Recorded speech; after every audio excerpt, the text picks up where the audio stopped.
नमस्कार. धर्माच्या करिता आम्हास जगती रामाने धाडियले. ऐसे जाणून राम भक्ती करिता ऐश्वर्य हे लाभले. आता धर्म सगळ्या तुझ्या पुढती हा नम्रत्वतेने असे. इच्छा होतसे मानसी करीतसे हा देह तुझा असे. रघुवीर समर्थ. आज विषय मी घेतला आहे संक्रमण, बदल. संघटितपणे केलेली क्रांती किंवा बदल म्हणजे संक्रमण, म्हणजे संक्रांत नुकतीच झाली आणि बदल दिसत आहेत. अनेक प्रकारचे बदल दिसत आहेत. सम्यक क्रांती, चांगल्या अर्थानं झालेली क्रांती हे महत्त्वाचं. ती संक्रांत. आपली संस्कृती ही खूप विचारपूर्वक अशीच रूढ झालेली आहे. त्याच्यात आपण बदल करत आणले. निसर्गक्रमात बदल होतो. आपल्या स्वतःत अनेक बदल झाले आहेत.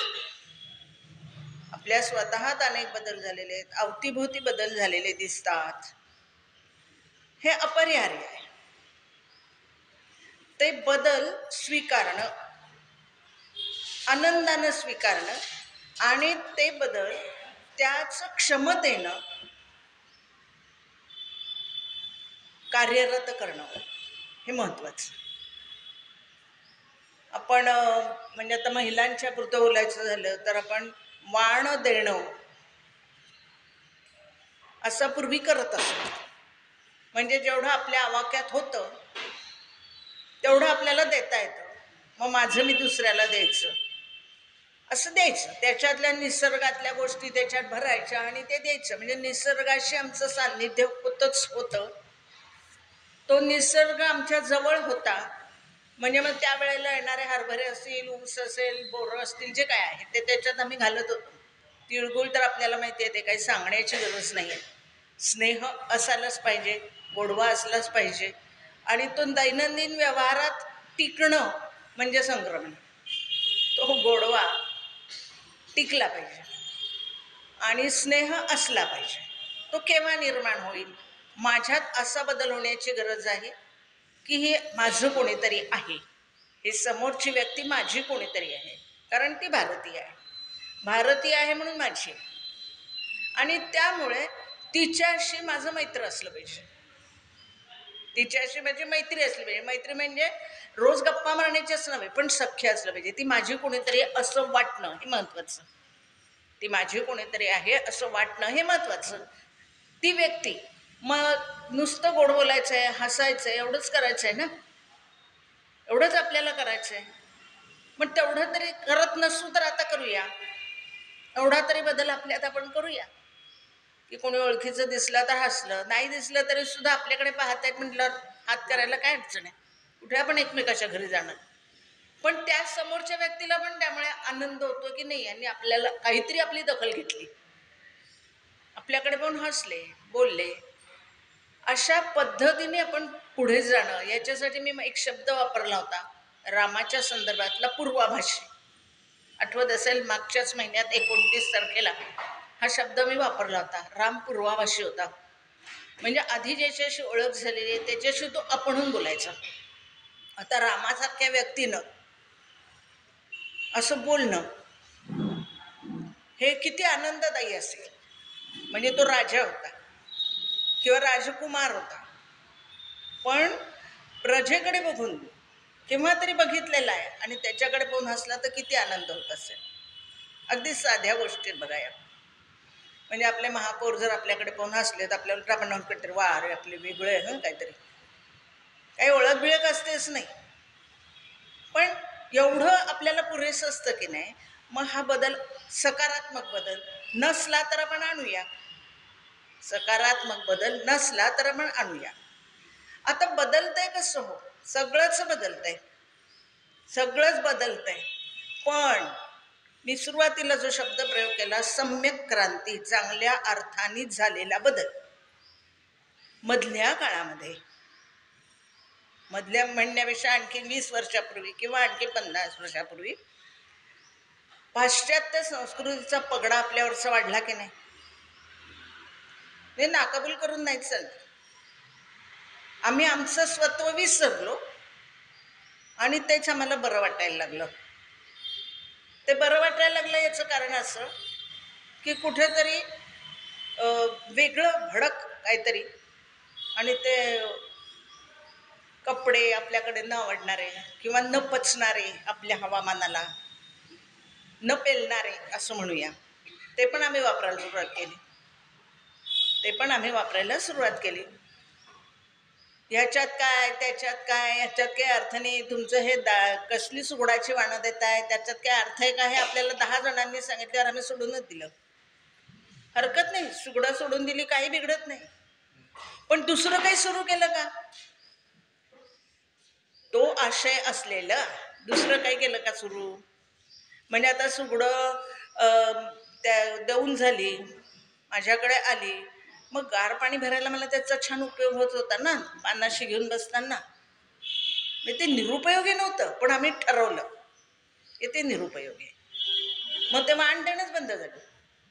मग दुसरं न्यायला हरकत नाही, पण ते आम्ही सुरू नाही केलं. एक जागा रिकामी झाली की दुसरी तिथे भरली गेली पाहिजे, नाहीतर ते रिकामपण जे आहे ना ते त्रासदायक होतं. मग ती कोणीही तिथे येऊन बसतं.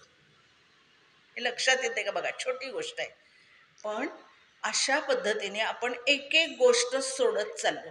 यात काय, त्यात काय, हे कशाला हवं, ते कशाला हवं, असं आपण म्हणायला लागलो. आणि नको त्या प्रथा आणि रूढी आमच्याकडे यायला लागल्या. का? परिवर्तन घडलंच नाही, आम्ही तेच स्वीकारत राहिलो. आमचं पुन्हा आणायचं आहे हे आम्ही विसरूनच गेलो. रात्री 12 वाजता वाढदिवस करायचा, खाद्यपदार्थ कुठेतरी तोंडाला लावायचे, नको त्या गोष्टी, नासाडी, नको त्या गोष्टी. पण आम्ही यज्ञ करायला लागलो ना, की यज्ञात ज्या आहुती देतो, मग तीळ असेल, तूप असेल, तर लगेच ओरडा काय, गरिबांना मिळत नाही आणि तुम्ही तिथे जाळताय.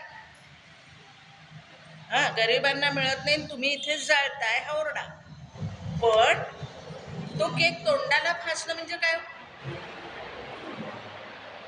ते तोंडाला फासणं म्हणजे काय? अन्न पदार्थ टाकून देणं म्हणजे काय? नको इतकं घ्यायचं आणि पचत नाही, रुचत नाही किंवा आता जात नाही म्हणून टाकून द्यायचं म्हणजे काय? ती नासाडी नाही? मग फक्त यज्ञाचेच ते का तुम्हाला खटकलं? बरं, ओरडा करणारे कोण? तुम्ही, आम्हीच. मग यज्ञच बंद करून टाकायचे. आपल्या चांगल्या गोष्टी ह्या आक्रमणामुळे, हे आक्रमण होतं, ते क्रमण नव्हतं, ते संक्रमण तर नक्कीच नव्हतं, ते आमच्यावर झालेलं आक्रमण होतं.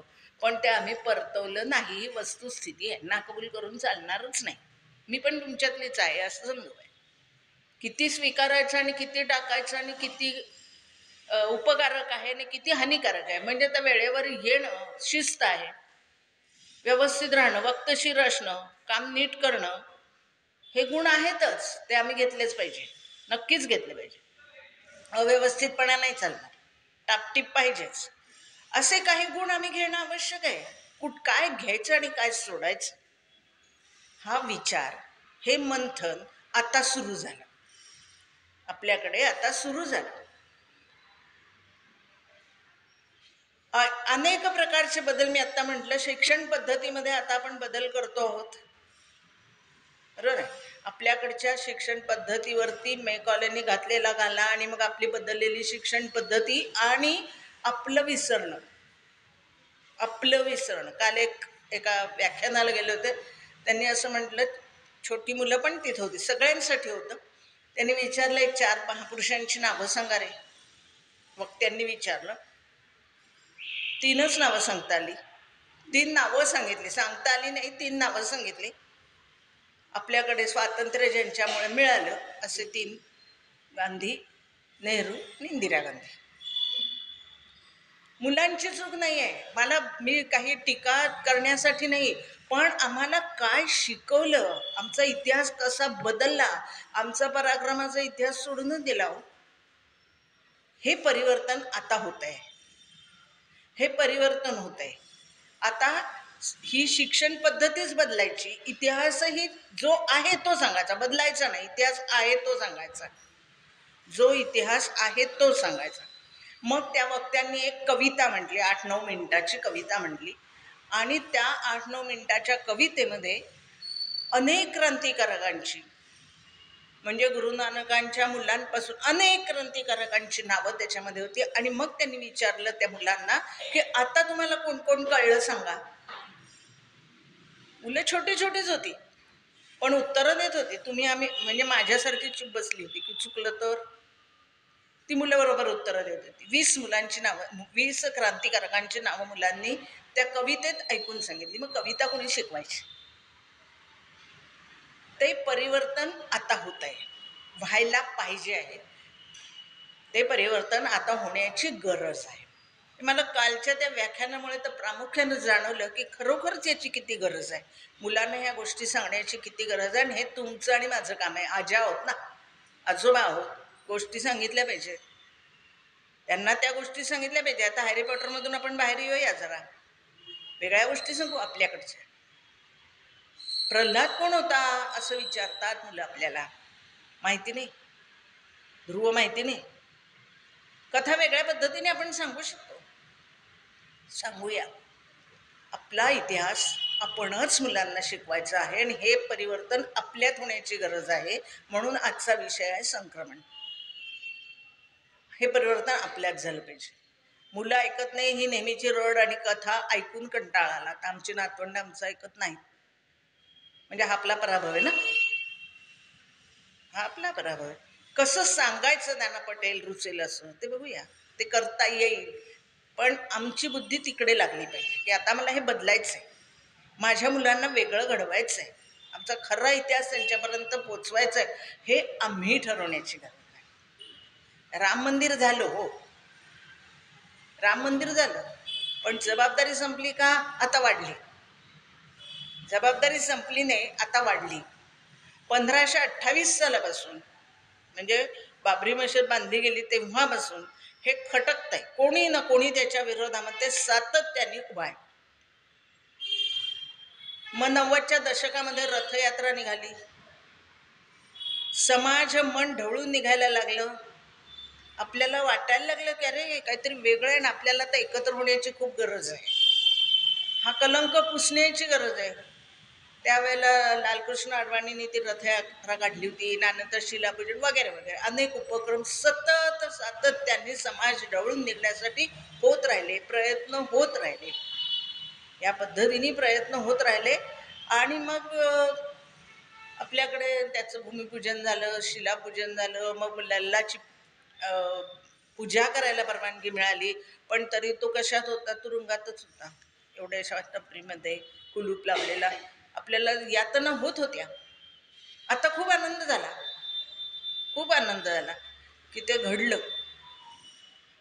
हे घडलं ते केवळ राजकारणामुळे नाही घडलं, तुमचा आमचा रेटा होता म्हणून घडलं. हे घडायला पाहिजे, हे व्हायला पाहिजे. म्हणजे संघटित कृती काय करू शकते याचं उत्तम उदाहरण आत्ता हे राम मंदिर उभारणी आहे. सातत्यानं हे प्रयत्न चालू आहेत. कोणी ना कोणीतरी एक एक एक एक एक एक राजा त्याला विरोध करत राहिला होता. ती बाबरी मशीद पाडायचं ठरलं वगैरे वगैरे. तो इतिहास आपण वर्तमानपत्रामध्ये सध्या सतत वाचतोय. मुद्दा असा आहे की राम मंदिर झालं, त्यामागे समाजभान आणि समाजमन दोन्ही आहे. समाजभान आणि समाजमन दोन्ही आहे, त्याचा रेटा नाही. आता हे घडलंच पाहिजे, लोकांना हे हवं आहे, हा बदल आमच्याकडे लोकांना हवा आहे आणि म्हणून हे घडलंच पाहिजे असं वाटायला लागलं. मग कोणीतरी नेतेपद घ्यावं लागतं, कोणीतरी ते करावं लागतं. आणि सरकारने त्या दिशेनं प्रयत्न केला आणि राम मंदिर झालं. जल्लोष झाला 22 जानेवारीपर्यंत. 22 जानेवारीचा दिवस मोठा, म्हणजे आनंदोत्सव, दीपोत्सव वगैरे वगैरे सगळं. पुढे काय?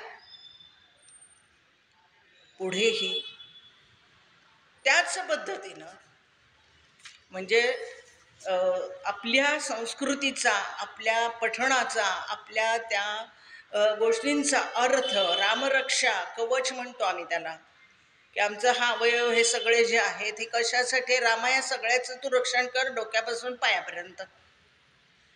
कारण माणूस म्हणून मला जगायचं आहे, माणूस म्हणून मला जगायचं आहे, दानव म्हणून नाही, माणूस म्हणून जगायचं आहे. मी देव पण होणार नाही, पण मी दानव पण होणार नाही. आणि माणूस म्हणून जगायचं असेल तर माझ्या डोळ्यांनी चांगलं ऐकलं पाहिजे, माझ्या डोळ्यांनी चांगलं पाहिलं पाहिजे, कानांनी चांगलं ऐकलं पाहिजे, आणि माझ्या हातून चांगली कृती झाली पाहिजे. आणि हे सगळं करण्यासाठी माझ्या पायात बळ पाहिजे. म्हणजे माझ्या गुडघेही चांगले पाहिजे, माझ्या मांड्याही चांगल्या पाहिजेत, माझे पोटरेही चांगल्या पाहिजेत. स्थिर उभं राहता आलं पाहिजे ना, डळमळीत उपयोगी नाही. मग हे स्थैर्य येईल कसं? मानसिकतेतून. माझ्या मनाने हे आधी ठरवावं लागेल की मला माणूस म्हणूनच जगायचं आहे, मला माणूस म्हणूनच जगायचं आहे. कारण रामाचा आदर्श माझ्या समोर आहे. तो राम कसा होता? वडीलधाऱ्यांचा सन्मान करणारा होता, आज्ञापालन करणारा होता, स्त्री सन्मान जपणारा होता, स्त्री सन्मान जपणारा होता. म्हणजे बाबरांनी जेव्हा इकडे आला तेव्हा त्याच्या असं लक्षात आलं की हे सगळे लोक आता काय केलं म्हणजे या सगळ्यांच्या मध्ये फूट पडेल, तर हे धर्माच्या नावाने एकत्र आलेले आहेत, मग यांची देवळं आधी भ्रष्ट केली पाहिजे. आणि स्त्रीबद्दल या लोकांच्या मनामध्ये श्रद्धा आहे, आदरभाव आहे, तर तेच भग्न करून टाकलं पाहिजे. म्हणून ती मंदिर पाडून तिथे मशीद झाली, तिथून सुरुवात झाली. म्हणजे आपली जी श्रद्धास्थान आहेत ना ती नाहीशी करायची, त्याचा विध्वंस करायचा, हे त्यांनी ठरवलं आणि त्याला ते जमलं. आणि ते पुढे सगळ्यांनी तसंच करत राहिले. पुढे इंग्रजांनी तेच केलं, हो ना, पुढे इंग्रजांनी तेच केलं. आणि हे सगळं आम्ही एवढे पराक्रमी असून किंवा आमची संस्कृती एवढी थोर असून आम्ही ती विसरलो आणि नको त्या गोष्टीच्या दिशेला वळलो, नको त्या गोष्टीकडे वळलो. आणि म्हणून आता रामाचा आदर्श डोळ्यासमोर ठेवून आज्ञापालन, स्त्री सन्मान. मला सगळ्यात कौतुक काय वाटतं रामायण वाचताना, आपणही सगळ्यांनी वाचलेले, पण एक एक दृष्टिकोन असतो. त्याच्यात मला एक आवडलं काय किंवा लक्षात काय राहिलं, ती जी सेना जमवली त्यांनी, वनवासामध्ये गेला, संधीचं सोनं करणं म्हणतात ना, ते त्यांनी केलं, संघटन केलं. तिथल्या सर्व वनवासी बांधवांना एकत्र केलं, हो ना, सर्व वनवासी बांधवांना एकत्र केलं आणि माणूस म्हणून जगायला शिकवलं. आणि ज्यांनी सीता बघितलेली नाही, त्यांना माहिती नाही कोणाचा, म्हणजे सीतेला बघितलेली नाही, पाहिली आणि म्हणून तिला सोडवायला गेलेले नाही. आपल्या राज्यातली एक स्त्री पळवली जाते, एका दानवाकडून पळवली जाते, ती परत मिळवणं हे माणूस म्हणून माझं कर्तव्य आहे. आणि म्हणून मी माझ्या राज्याची साथ दिली पाहिजे. आणि म्हणून ते तिथे गेलेत. आणि मग आपल्याला हेही आठवत असेल किंवा माहिती असेल की रामाने सांगितलं सीतेला पायी आणा, शिबिकेतून नको. कारण त्यांना सगळ्यांना उत्सुकता आहे ना बघण्याची, की जिच्यासाठी आम्ही हे युद्ध केलं ती आहे तरी कशी. स्त्री सन्मान रामाने शिकवला. तो राम आदर्श आहे. प्रत्येक गोष्ट, सुख असो दुःख असो, रामाने ती स्वीकारली आहे. सुख दुःख काही असलं तरी ती स्वीकारली आहे आणि त्याच स्थितप्रज्ञतेने स्वीकारली आहे. पण तुला उद्या राज्याभिषेक करणार आहे, आनंदाने स्वीकारला. तुला उद्या दुसऱ्या दिवशी सकाळी सांगितलं तुला आता 14 वर्ष होणार, त्याचं ठीक आहे म्हणाला.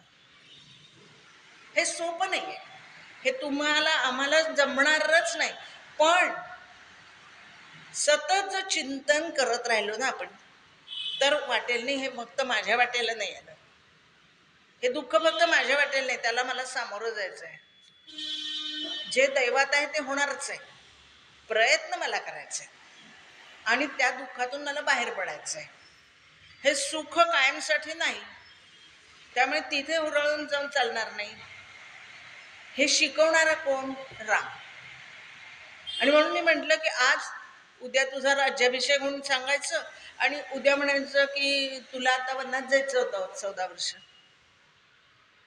त्या एका दिवसामध्ये काही उलथापालथ झाली नाही त्याच्या मनामध्ये. म्हणजे राज्याभिषेक होणार म्हणजे आता मनोरे रचले नाहीत, आता काय करू, कसं होईल, म्हणजे मला आता असं करायचं आहे, तसं करायचं आहे, 14 वर्ष वगैरे वगैरे असं काहीही घडलेलं नाही. तो तपसाधनेमध्ये मग्न आहे. त्याला तसंच सांगितलं की आज तुला व्रतस्थ राहायचं आहे आणि त्यामुळे तो तसा राहिला. आणि म्हणून दुसऱ्या दिवशीचा वनवास सुद्धा तो शांतपणे ऐकू शकला. तर असा हा राम आहे. आणि मुख्य म्हणजे तो कर्तव्य कठोर आहे. मुख्य म्हणजे तो कर्तव्यनिष्ठ आहे, कर्तव्य कठोर आहे. माझं कर्तव्य काय आहे? मी क्षत्रिय आहे, त्यामुळे दुष्टांचा संहार हे माझं कर्तव्य आहे. आणि सुष्टांचं रक्षण करणं तो धर्म त्यांनी केव्हाही सोडलेला नाही. म्हणजे वनवासामध्ये गेल्यानंतरही त्यांनी आपला धर्म सोडला नाही. त्याप्रमाणेच तो वागलेला आहे. त्यामुळे तो कर्तव्यनिष्ठ आहे. कर्तव्य कठोर तर आहेच. लक्ष्मणाला पण त्यांनी शिक्षा केलेली आहे, सीतेचा त्याग केलेला आहे. कर्तव्य कठोर आहे. कर्तव्यनिष्ठ असणं एवढं तर आपल्याला जमेल. काय कर्तव्य असेल, जे काय माझं असेल, गृहिणी असेल, गृहस्थ असेल, नोकरी करत असू किंवा जे काय असेल, जे आपण स्वीकारलेलं आहे ते कर्तव्य. म्हणजे मी समजा नोकरीत असेल तर प्रामाणिकपणे नोकरी करायची आहे. 11 ते 5 मला कामावर जायचं आहे. तो पूर्ण वेळ मी ते कामच करीन ना. पेंडिंग राहत नाही, ठेवणार नाही. कुठलंही काम मी पेंडिंग ठेवणार नाही, नंतर करीन म्हणून नाही. आजचं कामाला आज संपवायचं आहे, एवढं तर आपण करू शकतो हो ना. एवढं तर आपण करू शकतो. माझं काय, मला मुलांचं पालन पोषण करायचं आहे. मग मीच का, बाबा का नाही? बाबा पण आहेत, पण मीच का नाही असं आपल्या मनाला आपण विचारूया. मीच का नाही? बाबा आहेतच बरोबर.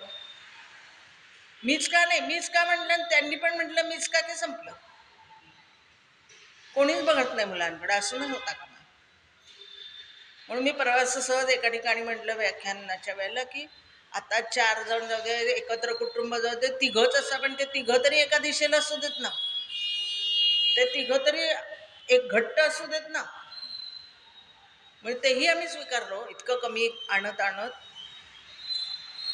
आमचे एकत्र कुटुंब सगळं घालवून आणि आता एक मुलगा किंवा एक मुलगी ना, आम्ही दोघं, पण ते 3 तरी एका विचाराने घट्ट असे टिकावेत, म्हणजे कुटुंब टिकावं असा प्रयत्न आपल्याला करायला हरकत नाही. ते सोपं आहे. आणि असं परिवर्तन आता माझ्यात होण्याची गरज आहे. बघूया जमतंय का. माझं कुटुंब स्थिर राहिलं पाहिजे. वेळच्या वेळी मी अधिकाऱ्यांनी सांगितलं पाहिजे, बाळा तू असं बोललास आता हे चूक आहे. काहीतरी वादावादी होते, तरुण वयामध्ये राग असतो, काहीतरी विचित्र बोलून जातात, समोरचा माणूस दुखावतो, हे घरोघर घडणारे प्रसंग आहेत. पण त्यावेळेला मी ठाम राहून सांगितलं पाहिजे, हे तुझं चुकलेलं आहे आणि त्यामुळे विचार कर. आणि अगदी काही चुकीची क्षमा मागण्यात काही अडचण नाही. हे तरी आपण मुलांना शिकवू शकतो की नाही, हे आपण करूया ना. तर कुटुंब स्थिर राहील, नव्हे घट्ट राहील. ही माझी आजी आहे, माझ्या आईला हे आवडणार नाही, माझ्या बाबांना हे चालणार नाही, हे मुलांवर बिंबवण्याची गरज आहे. मला हवं ते मी करीन हे नाही, ही आपली संस्कृती नाही. मला हवं ते मी करीन आहे का? नाही. दशरथाला रामाने सांगितलं खरं म्हणजे की तुम्ही मला मला बाळा तू तुरुंगात, दशरथाने सांगितलं रामा मला तुरुंगात टाक आणि तू राज्यावर बसतो. म्हणलं नाही, राजाने मला आज्ञा दिली वनवासात जाण्याची आणि त्यामुळे राजाज्ञा म्हणून मी जाणार. राज्य तुमचे, कारण आज पदावर तुम्ही आहात, मी नाही. हे जमलं पाहिजे. म्हणून राम आदर्श. म्हणून राम आदर्श आहे आणि तो विसरून नाही चालत. अगदी रामायणातले छोटे छोटे प्रसंग आहेत ना, ते लक्षात ठेवूया. समरसता, शबरीची बोरं खाल्ली, भाव होता त्याच्या मागे, भक्तिभाव. तिचं अंतःकरण शुद्ध आहे, रामाला माहिती होतं आणि म्हणून ती खाल्ली. अहल्याने पुरेसा शिक्षा भोगलेली आहे, त्यामुळे आता ती त्याच्यातून बाहेर येण्याची गरज आहे आणि स्त्री जन्मान त्यांनी तिचा उद्धार केलेला आहे. अशा कितीतरी कथा आपल्याला छोट्या छोट्या रामायणातल्या पाहायला मिळतील आणि एकच लक्षात येतं की मानव म्हणून तो केवढा मोठा होता. त्याच्या इतकं मोठं नाही होता येणार, त्याच्या इतका आदर्शवाद आपल्याला नाही जपता येणार, पण प्रयत्न तर करता येईल, प्रयत्न नक्की करता येईल. आणि असा प्रयत्न करण्यासाठी झटणं म्हणजे संक्रमण, आणि ते आपल्याला करायलाच पाहिजे आणि ते आपण करूया. आता हे जे म्हणजे परिवर्तन हा शब्द आहे, हा अपरिहार्य आहे, झालंच पाहिजे परिवर्तन, तसंच्या तसं राहून चालणार नाही. ते परिवर्तन झालं पाहिजे, बदल झाले पाहिजेत. आपण अगदी स्वयंपाकघरातली भांडी नाही का आपली बदलली, स्वयंपाक करण्याची साधनं नाही का आपली बदलली ना, अपरिहार्य. समाज स्थितीनुसार ते बदलेल सुद्धा, पण नैतिक मूल्य बदलतील का? नाही. त्याच्यातलं प्रेम माझं तसंच राहिलं पाहिजे की नाही. स्वयंपाक करताना गॅसवर केलं काय, चुलीवर केलं काय, चुलीवर केलं तर जास्ती प्रमाण, गॅस वर केलं तर कमी, असं होणारच नाही. नैतिक मूल्य तेच आहे. माझी मुलं खाणार आहेत, माझा नवरा खाणार आहे, माझ्या घरातली माणसं खाणार आहे, त्यांचं भरण पोषण चांगलं व्हावं म्हणून मी स्वयंपाक करते आणि म्हणून माझं प्रेम त्याच्यामध्ये असलं पाहिजे, त्यांचं भलं व्हावं हा भाव माझ्या मनात सतत असला पाहिजे. स्वयंपाक कशावर करते हा विषय नाही, हा विषय नाही. नैतिक मूल्य तीच टिकणं हा विषय आहे. बदल व्हायला हरकत नाही, व्हावेतच. हो ना, आता काय आपण पूर्वीसारखे कपडे घालून चालणार नाहीत, बदललेत, पण नैतिकता जपली पाहिजे की नाही. म्हणजे ज्ञानेश्वरांनी जसं त्या काळात म्हटलं होतं की नाही, अवयव झाकते ती कुलांगना आणि अवयव दाखवते ती वारांगना. शब्द जरा त्या काळातले ज्ञानेश्वरांच्या ओवीतले आहे. आपण काय घ्यायचं ठरवायचं ना, म्हणजे नैतिक मूल्य ढासळणार नाही ही काळजी आम्ही घेतली पाहिजे की नाही. कपडे कोणते घालायचे आपला काय आग्रह नाही, आता तुम्ही नऊवारी पातळ नेसा किंवा असं काही आपण म्हणत नाही. पुरुषांच्याही कपड्यांमध्ये बरेच बदल झाले, काय दुटांगी धोतर किंवा धोतर नेसा किंवा असं काही आग्रह नाही आहे, पण कपडे बदलले म्हणून मन बदलता कामा नये, आमच्यातली नाती बदलता कामा नये, आमची दृष्टी बदलून चालणार नाही, दृष्टी बदलून चालणार नाही. हो ना, त्यातली सात्विकता तशीच राहिली पाहिजे. कौसल्यो दृशप्पात असा राम आहे. मातृभाव डोळ्यात जागा झाला पाहिजे. हो ना, आणि असं आमचं बदलणं असलं पाहिजे, की आमच्याकडे बघून मातृभावच जागा झाला पाहिजे. वेगळ्या भावना निर्माणच होणार नाही,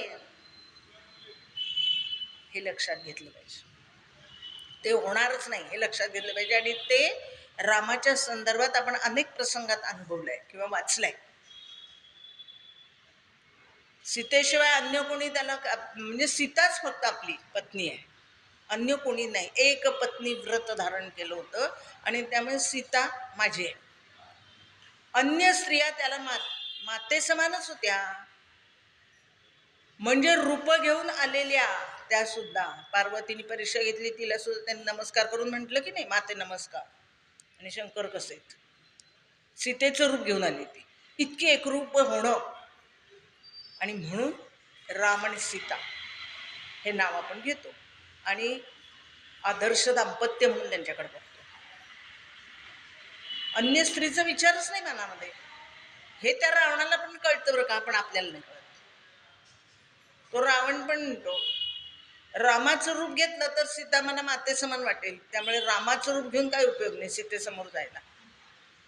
रामाचं नुसतं रूप घेतल्यानंतर सुद्धा भाव जर माझ्या मनामध्ये ते जागे होणार असतील तर रामाची आराधना केल्यानंतर आपल्या मनात नाही का होत रामाच्या बद्दलचे किंवा आदर्श असे भाव निर्माण होणार. रावणासारख्या दानवाच्याही मनामध्ये निर्माण होऊ शकतात. आपण तर मानव आहोत. त्यामुळे आपल्या मनामध्ये राम जर आपण मनामध्ये रुजवला तर नक्कीच हे भाव जागे होतील. त्यामुळे राम आपल्यासमोर असला पाहिजे. आता तिथे जी मूर्ती आहे ती रामलल्लाची आहे.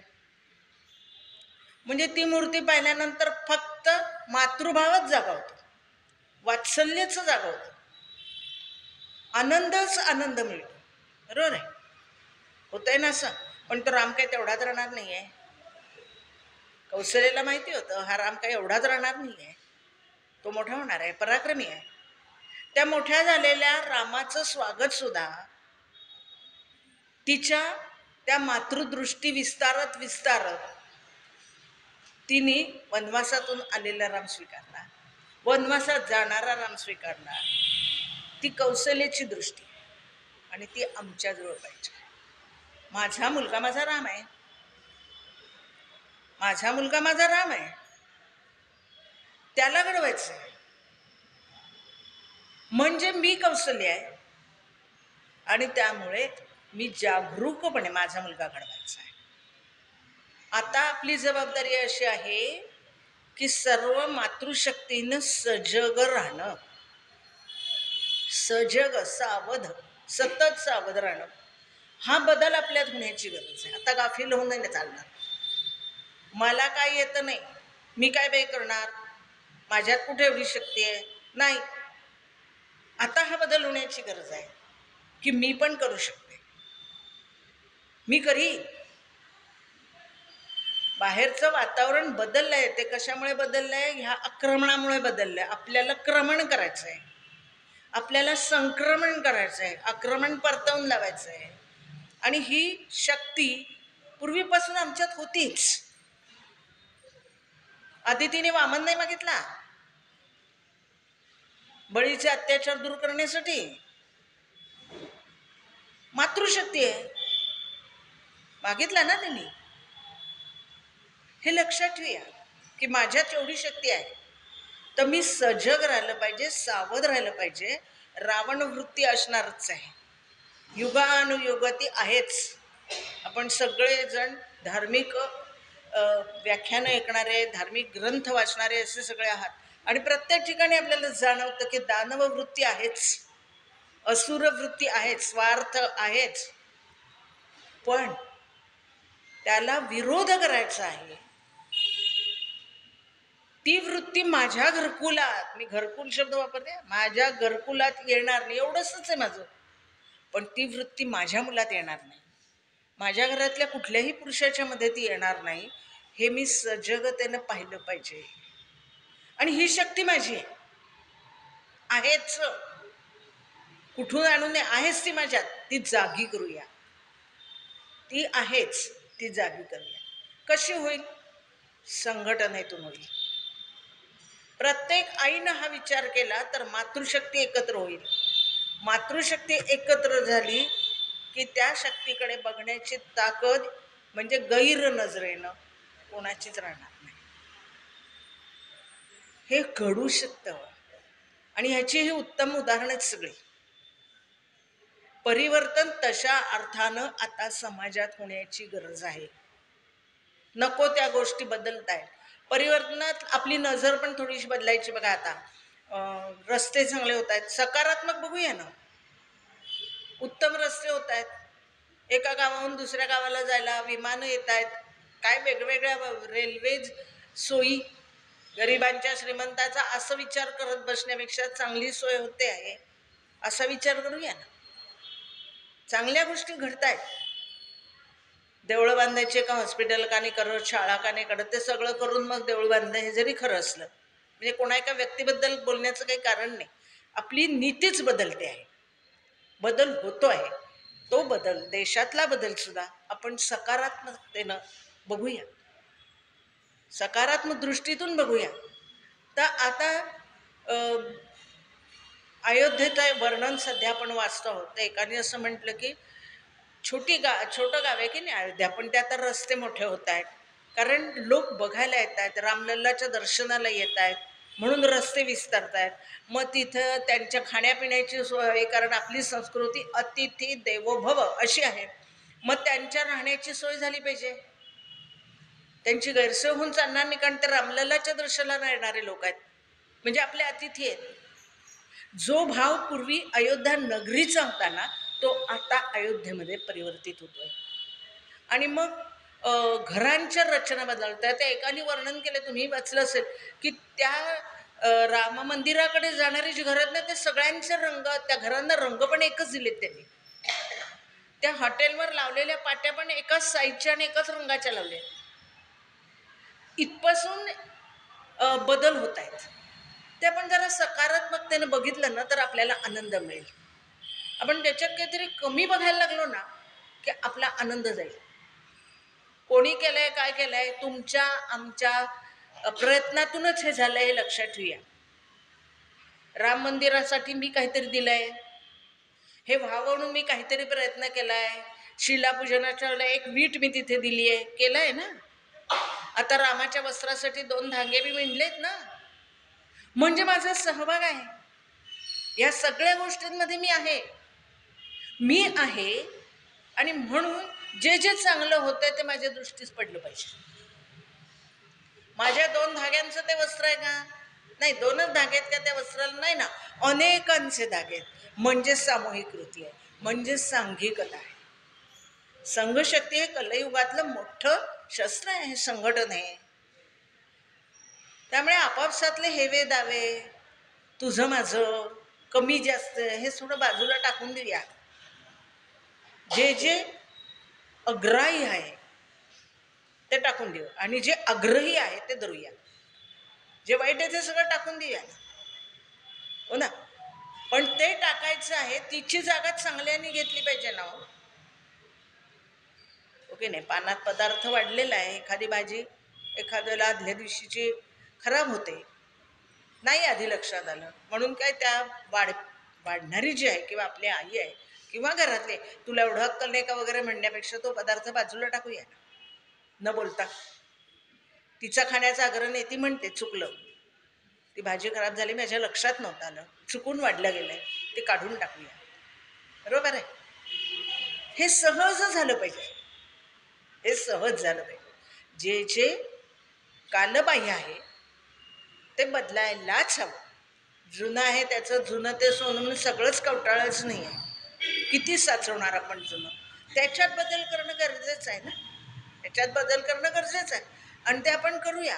आणि हा बदल शिकवणारी ही संक्रांत आहे, सम्यक क्रांती, संघटनेतून होणारा बदल. हे पुन्हा पुन्हा सांगते मी. त्यामुळे आपलं संघटन आवश्यक आहे.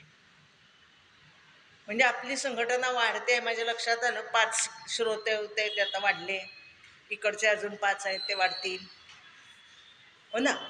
हे चांगल्या गोष्टी ज्या आहेत ना, चांगलं जे काय ऐकायला मिळत आहे ना, त्याच्यासाठी या या असं म्हणणं, त्याचा प्रचार करणं हे गरजेचं आहे.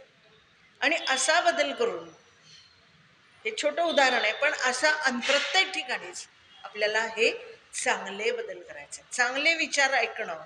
विश्वामित्र प्रिय श्रुती, विश्वामित्राला प्रिय असलेल्या रामाने माझ्या कानांना शक्ती द्यावी, मग त्या रामाने अशी बुद्धी द्यावी की मी फक्त चांगलंच ऐकीन. मग तिथे विश्वामित्रच काय, तो वेगळा विषय. म्हणजे कानांसाठी विश्वामित्राचाच का उल्लेख आहे, तो वेगळा विषय.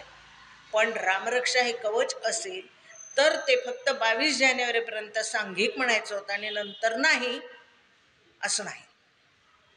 ते आपल्याला चालूच ठेवायचं आहे. कारण राम हे फक्त एक एवढ्यापुरतं नाही, राम हे तत्व आहे, हे लक्षात ठेवूया. राम हे तत्व आहे, राम हा विचार आहे, राम हे एक मूर्ती नाही. मग तो विचार आज हवा आहे आणि उद्या नको असं होणारच नाही आहे. ते त्रिकाला बाधित आहे आणि त्यामुळे ते अभिसरण त्याचं होणं खूप गरजेचं आहे. आता हा अभिसरण अर्थव्यवस्थेशी लावलेला एक शब्द मला आवडला, की ही जी वेगवेगळी देवळं आता होत आहेत, म्हणजे ते उज्जैनचं असेल किंवा काशी विश्वनाथाचं असेल, ते जे कॉरिडॉर त्याच्यामध्ये उभारलेले आहेत किंवा ते ज्या सुधारणा झालेल्या आहेत, ह्यातून अर्थव्यवस्था, आर्थिक उलाढाल ही वाढते. पण त्याहीपेक्षा अभिसरण हा शब्द मला आवडला. खालपासून वरपर्यंत ती पोचते आहे, वरून खाली येते, खालून वर जाते, हे सतत चक्र सुरू आहे. आणि त्यामुळे आर्थिक व्यवहार हा कोणा एका मर्यादित ग्रुप पुरता किंवा गटापुरता राहिलेला नाही, त्याचं अभिसरण होते. खालपासून वरपर्यंत सगळे त्याच्यात गोवले जात आहेत, सगळे जात आहेत. आता जसं मी आत्ता म्हटलं की 2 धागे विणायला गेलो, सगळे गेलो आपण. एक विशिष्ट गट गेला का, का विचाराचा गट गेला का, असं नाही. रामभक्ती अभक्त असलेला प्रत्येक जण तिथे गेला. किती तरुण मुलं तिथे आली होती, किती जण होते. आणि मला गंमत ही वाटली की कुठेही रेटारेटी नाही, कुठेही निर्रांग होती छान. आणि आपला नंबर येईपर्यंत त्यांची कारसेवा झाली होती. म्हणजे ते रामगीतं गात होते, घोषणा देत होते. म्हणजे तिथे मोबाईल काढून नव्हते असले ते. मला कौतुक वाटलं त्या मुलांचं. ही सकारात्मकता आहे की नाही, हे आपण जरा सकारात्मकतेनं बघूया. त्यातून आपल्याला त्या व्यसनातून बाहेर काढायचं असेल तर मला काहीतरी उपाय सुचवले पाहिजे. आणि त्या काल एक जण असं म्हणाले की मी काय केलं, रेल्वेमध्ये माझ्याजवळ खिशामध्ये मी कोडी घेऊन जातो, ती मॅग्नेटची असतात ना, ते चौकोन वगैरे असं. आणि मग तिथे मुलं, जरा तरुण मुलं दिसली आणि ते मोबाईल पाहायला लागले की म्हणते, हे मित्रा ये माझ्याबरोबर, आपण हे कोडं सोडवूया. त्याला ते आवडतं, तो मोबाईल बाजूला ठेवतो आणि तो कोडं सोडवायला लागतो. एक वाईट गोष्ट सोडायची असेल तर दुसरी चांगली गोष्ट आपल्याला देण्याची गरज आहे. आणि ह्याला परिवर्तन असं म्हणायचं, बरोबर ना. मोबाईलमध्ये अडकलेत म्हणून आपण किती ओरडतोय की काय करावं बाई, हे फारच वाढलं. आणि कोरोनामुळे तर फारच वाढलं, कारण मोबाईल मुलांना हातामध्ये द्यावे लागले. पण बदलायलाच आहे ना आता. जे बदलायला हवं आहे ते बदलायलाच हवं आहे, जे वाईट आहे ते टाकायलाच हवं आहे. पण त्याच्यासाठी तुम्हाला आणि मला प्रयत्न करायला हवेत. कोणीतरी करेल, नाही मी करणार आहे. कोणीतरी का करावं, सरकारने का करावं, मुलगा माझा आहे ना, त्यांनी का करावं. माझ्या मुलासाठी प्रयत्न मीच केला पाहिजे, माझ्या नातवंडासाठी मीच केलं पाहिजे. हा तर साधा विचार आहे ना. कोणीतरी करेल हे नाही. मोठ्या प्रमाणावर असेल किंवा कायदेशीररित्या व्हायला हवं असेल तर त्याला कोणीतरी करावं लागतंय, बरोबर. पण ज्या गोष्टी माझ्या हातात आहे त्या तर मीच केलं पाहिजे. साध्या साध्या गोष्टी येतो. काय करतात कॉर्पोरेशनवाले, किती कचरा पडलाय, तो टाकला कोणी, पण तो टाकला कोणी. त्या कचऱ्यावाल्याबद्दल मला किती आस्था आहे. समजा एवढा कचरा आपल्याला उचलणं शक्य नाही शक्य. त्यांना पगारी म्हणून ठेवलं हे बरोबर आहे, पण ते मी करू शकत नसलेलं काम तो करतो आहे, म्हणजे तो माझ्यापेक्षा वेगळा आहे ना. मग त्याच्याबद्दल कुठेतरी मला आस्था प्रेम का वाटू नये. अगदी साधी गोष्ट आहे की नाही. जर मी म्हटलं ताई तू छान झाडलंस, तर ती दुसऱ्या दिवशी पण छान झाडते. हा अनुभव आहे की नाही आपला, की बाई तू खरंच ताई तू किती छान स्वच्छ केलास ग रस्ता, बरं वाटतंय आता, बघायला सुद्धा बरं वाटतं. मग ती दुसऱ्या दिवशी पण येऊन छान स्वच्छ करते. आणि मग जर मी तिला असं म्हटलं की अगं इथलं उचललं नाहीस तू, ती दुसऱ्या दिवशी पुन्हा तिथेच टाकते. पण ती पण माणूस आहे आणि मी पण माणूस आहे. हे बदल आपल्यात होण्याची गरज आहे. ती कोणीतरी कमी आहे आणि मी कोणीतरी विशेष आहे असं वाटण्याचं काही कारण नाही, असं वाटण्याचं काही कारण नाही. आणि त्यामुळे हे परिवर्तन खूप गरजेचं आहे. छोट्या छोट्या गोष्टींचं परिवर्तन, दिसायला छोट्या, पण त्यातून दिवसभराचं एक चांगलं काहीतरी घडत राहतं. दिवसभराचं चांगलं काहीतरी घडत राहतं. आपली संस्कृती सकाळी उठल्याबरोबर हाताचं दर्शन घेणारी आहे. कराग्रे वसते, हो ना. आधी उठल्याबरोबर जर आपण मोबाईलमध्ये पाहायला लागलो की कोणाचं रात्री काय मेसेजेस आले किंवा व्हॉट्सअपवर काय आलंय, तर हे करतोय. आणि ते वाईट आहे हे आता मला कळलं पाहिजे, आणि म्हणून मी आधी कराग्रे वसतेच म्हटलं पाहिजे. हो ना बाई, तुझ्या तू आहेस म्हणून मला आधार आहे, तुझ्यावर पाय देते म्हणून मी क्षमा मागतेस. समुद्र वसने म्हणतो आपण, धरतीला हात लावतो, क्षमा मागतो तिची, तुझ्यावर पाय ठेवतोय म्हणून, आणि तिच्या आधाराबद्दल कृतज्ञता व्यक्त करतो. ही आमची संस्कृती उठल्यापासून करण्याची. गुड मॉर्निंग कशाला? हाताचं काम माझ्या काय चांगलं दिवसभर घडावं म्हणून ना. कारण त्या हातामध्ये किती जण आहेत. लक्ष्मी तिथेच आहे, विद्या तिथेच आहे, कार्यकर्ता म्हणजे गोविंदा पण तिथेच आहे. त्या हातामध्ये सगळं आहे ना, त्या हातानेच मी हे सगळं करणार आहे. मग त्याचं दर्शन घेतल्यानंतर दिवसभर त्या हाताने वाईट काम होईल का? हो, इच्छा होईल का वाईट काम करण्याची? नाही होणार. ह्या छोट्या छोट्या गोष्टी आहेत आपल्या संस्कृतीतल्या, पण आपण नकळत त्या मागे टाकल्या. आपल्यालाही कळलं नाही कधी आपण हे सोडून दिलं. आता आठवेल आपण हे कधी सोडलं. जरा विचार करावा लागेल, का सोडलं? चुकलं, हे सोडलं, हे चुकलं. मग आता दुरुस्ती करूया ना, उशिरा का होईना करूया दुरुस्ती. मधल्या काळामध्ये आम्ही हे विसरूनच गेलो. आपली पिढी अशी आहे की आपल्या वडिलांनी सांगितलेलं आपण सांभाळत राहिलो. मधल्या काळामध्ये ते गुड मॉर्निंग ऐकून ऐकून तेच बरोबर वाटायला लागलं, आणि आम्ही पण नातवंडांना गुड मॉर्निंग म्हणायला लागलो. हाताचं दर्शन आम्हीच विसरून गेलो.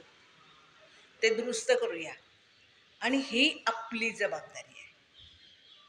आता म्हातारपणी आम्हाला काय करायचं आहे? आम्ही काय करणार आहे? आता देश चालवायचा आहे, त्यांनी करावं. पण ज्यांना देश चालवायचा आहे ते अजून आमच्या हातात आहेत ना, त्यांना आम्हाला घडवायचं आहे. ज्यांनी देश चालवायचा आहे ते आमच्या जवळ आहेत. त्यामुळे त्यांनी असं कुठेतरी म्हटलं पाहिजे, होय मला आजीने सांगितलं होतं, हे माझ्या आईने शिकवलं होतं, आणि तेच मी करणार आहे, कारण तेच चांगलं होतं. तेच चांगलं आहे हे बिंबवणं सगळ्यात महत्त्वाचं आहे.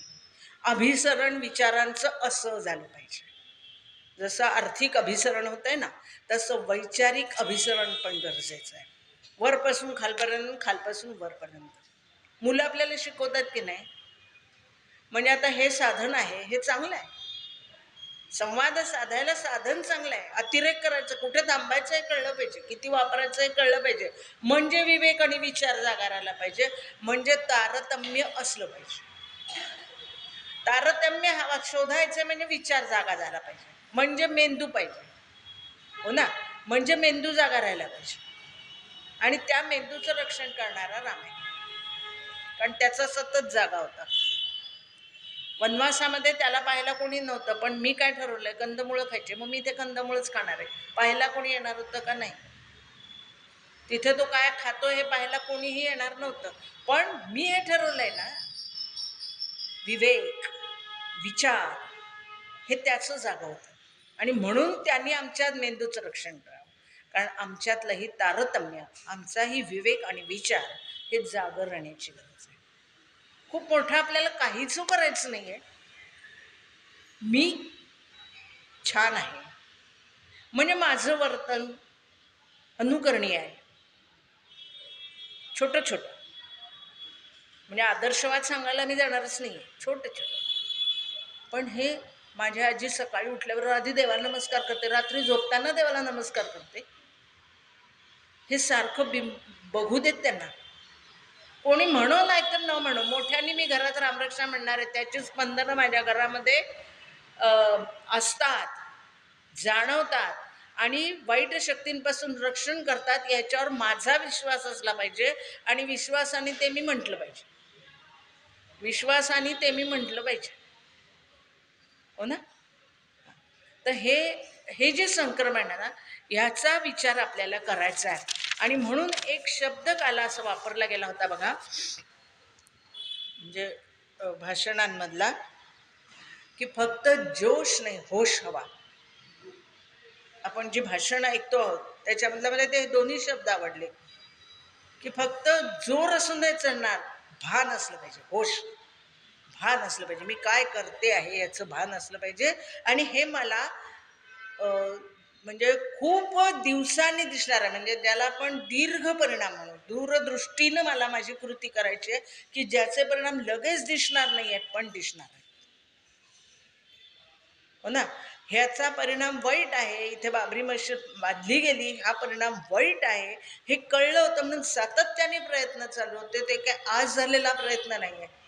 गेली 500 वर्ष वेगळ्या वेगळ्या पद्धतीने लोक प्रयत्न करतायत, तो विचार रुजवत आहे, त्याचा परिणाम आज आता दिसतोय. मी केलेल्या कृतीचा परिणाम उद्या दिसणारच नाही आहे, तो दीर्घकाळाने दिसणार आहे. तो पाहिला मी असणार नाही, पण माझा याच्यावर विश्वास पाहिजे की माझ्या सद्वर्तनाचा, माझ्या चांगल्या वागण्याचा, सामूहिक चांगल्या वागण्याचा परिणाम समाजावर निश्चित होणार आहे.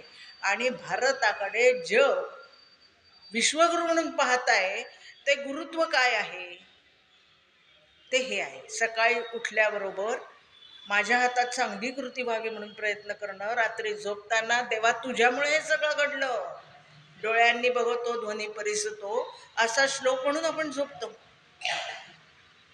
असा श्लोक म्हणून की ही तुझी कृपा आहे, म्हणजे कृतज्ञता व्यक्त करतो.